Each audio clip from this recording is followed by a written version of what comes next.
बिस्मिल्लाहिर्रहमानिर्रहीम। प्यारे दोस्तों, आज हम आपके लिए एक ऐसी कहानी लाए हैं जिसमें दोस्ती भी है, आजमाइश भी, और आखिर में एक ऐसा सबक जो इंसान की पूरी जिंदगी बदल सकता है।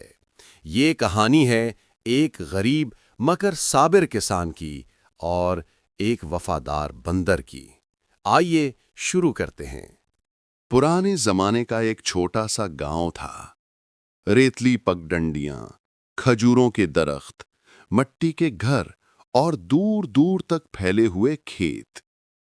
उन्हीं खेतों में एक किसान रहता था। नाम तो कुछ भी हो सकता है, लेकिन लोग उसे बाबा मेहनती कहते थे। बाबा मेहनती हर सुबह जल्दी उठकर खेतों का रुख करता, पसीना बहाता, बीज बोता, पानी देता, लेकिन फिर भी उसकी मेहनत का फल बहुत कम था। उसके पास ना कोई माल, ना दौलत, ना कोई खानदान और ना ही कोई दोस्त। वो अक्सर अल्लाह से कहता, या रब, मैं कोशिश तो पूरी करता हूं, बस कुछ आसानी फरमा दे। एक दिन बाबा मेहनती खेतों में काम कर रहा था कि अचानक एक शरारती सा बंदर दरख्त की डाली से छलांग लगाकर नीचे आया। उसकी आंखों में एक अजीब चमक थी, जैसे वो इंसान को पहचानता हो, समझता हो। बाबा ने हैरत से कहा, अरे, तू कौन है भाई? बंदर ने कोई जवाब नहीं दिया, सिर्फ शरारत से बाबा का औजार उठाया, ऊपर उछाला और हंसने लगा। बाबा मुस्कुरा पड़ा। अच्छा अच्छा, शरारती है मगर अच्छा लगता है। बाबा ने उसे चंद सूखी खजूरें दी। बंदर ने खुशी से खा ली और उस दिन के बाद बाबा और बंदर की दोस्ती हो गई। एक दिन बाबा थका हारा, मुश्किलों में घिरा, जैसे जिंदगी के बोझ ने उसकी कमर तोड़ दी हो, जंगल की तरफ चलता चला जा रहा था। उसके कदम लड़खड़ा रहे थे, आंखों में बेबसी, दिल में नाउम्मीदी का अंधेरा। वो दरख्तों के साए में गुम सोचों में डूबा हुआ था कि अचानक एक मानूस सी हरकत उसकी नजर में आई। बाबा ठिठक गया। उसने देखा, चंद कदम दूर एक पुराने दरख्त के नीचे वही शरारती बंदर पड़ा हुआ था। बाबा की आंखों में हैरत उतर आई। अरे, ये तो वही बंदर है, उसने बेख्तियार आगे बढ़ते हुए कहा। लेकिन आज बंदर में वो पुरानी शरारत नहीं थी। वो कमजोर था, जख्मी था, और जैसे ही उसने बाबा को देखा, उसकी आंखों में एक लम्हे को पहचान चमकी, और फिर दर्द की शिद्दत से उसकी पलकें धीरे धीरे बंद होती चली गईं।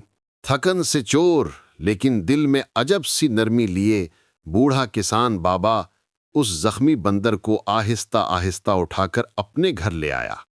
घर में दाखिल होते ही उसने मिट्टी से भरा अपना पुराना चराग रोशन किया। हल्की सी पीली रोशनी ने कच्चे घर के अंदर एक सुकून भर दिया। बाबा ने नरमी से बंदर को अपने सहन में बिछे हुए पुराने दरी पर लिटाया, जैसे किसी बच्चे को सुलाया जाता है। फिर चूल्हे की तरफ बढ़ा, मिट्टी के एक बर्तन में गर्म दलिया निकाला और बड़े प्यार से बंदर के सामने रख दिया। लेकिन जब बंदर ने कमजोरी से हाथ तक न उठाया, बाबा का दिल भर आया।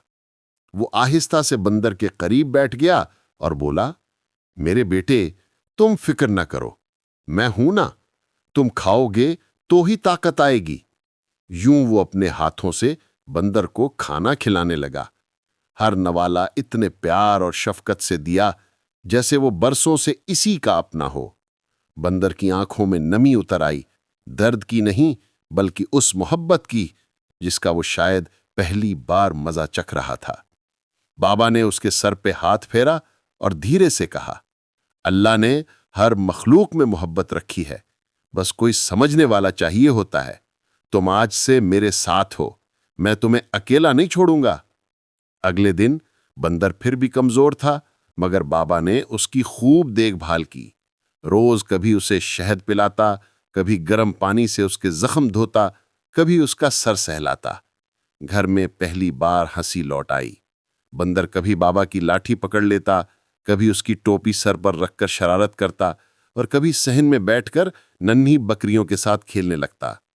चंद ही दिन गुजरे थे कि बंदर बिल्कुल सही हो गया, पहले से ज्यादा चुस्त, ज्यादा खुश, ज्यादा समझदार। अब वो बाबा के घर ही रहने लगा। सारा दिन सहन में खेलता, बाबा के साथ हल चलाने जाता और रात को बाबा के करीब बैठकर चूल्हे की गर्म रोशनी में सो जाता। बाबा उसे देखकर सोचता था, मेरी तन्हाई तो जैसे खत्म हो गई। ये बंदर तो मेरा बेटा बन गया है।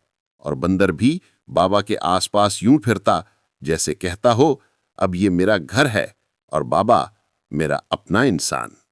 वक्त गुजरता गया। बाबा जब खेत में जाता, बंदर भी उसके साथ होता।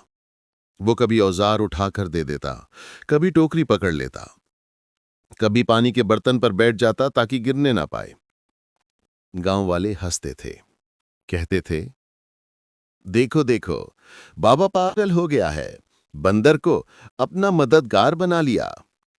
ये उसकी किस्मत है, गरीबी भी, अकेलापन भी। बाबा सुनता मगर खामोश रहता। सिर्फ इतना कहता, जो इंसान जानवर से दोस्ती कर सकता है वो कभी तन्हा नहीं होता। एक दिन आसमान पर अजीब से बादल छा गए। हवा तेज होने लगी। गांव के परिंदे खौफ में उड़ते फिर रहे थे। बंदर बार बार दरख्त पर चढ़कर आसमान को देख रहा था। फिर जोर जोर से आवाजें निकालने लगा, जैसे कि खबरदार कर रहा हो। बाबा ने कहा, क्या हुआ, क्यों शोर मचा रहे हो? बंदर बाबा का हाथ पकड़कर झोंपड़ी की तरफ खींचने लगा, लेकिन बाबा नाराज हो गया। मुझे काम करने दो, हर वक्त शरारतें करता रहता है। बंदर के चेहरे पर बेबसी थी, जैसे कहना चाह रहा हो, बाबा खतरा आ रहा है। अचानक एक जोरदार आंधी ने सब कुछ हिलाकर रख दिया। रेत, मिट्टी, सूखी झाड़ियां सब फजा में उड़ने लगीं। गांव वाले भाग भागकर अपने घरों को मजबूत करने लगे। बाबा ने जल्दी से भागकर अपने दरवाजे को संभाला तो देखा कि बंदर पहले से रस्सी बांध रहा था ताकि दरवाजा खुल न सके। बाबा हैरान भी था, शर्मिंदा भी। तूफान पूरी रात चलता रहा। गांव के कई घर गिर गए, लेकिन बाबा की झोंपड़ी सिर्फ बंदर की कोशिश से बच गई। जब सुबह सूरज निकला तो हर तरफ तबाही थी। गांव वाले बाबा की झोंपड़ी को सही सलामत देखकर हैरान रह गए। एक बूढ़ा बोला, बाबा, ये कैसे बच गई?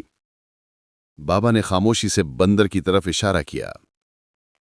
सब लोगों ने पहली बार इस बंदर की आंखों में वफादारी, समझ और एहसास देखा। एक गांव वाले ने कहा, हमने गलत समझा बाबा, तुम पागल नहीं थे, तुम्हारी समझ हमसे ज्यादा थी। बाबा ने आहिस्ता से जवाब दिया, अल्लाह जिसे चाहे, जिसके जरिए चाहे मदद कर देता है।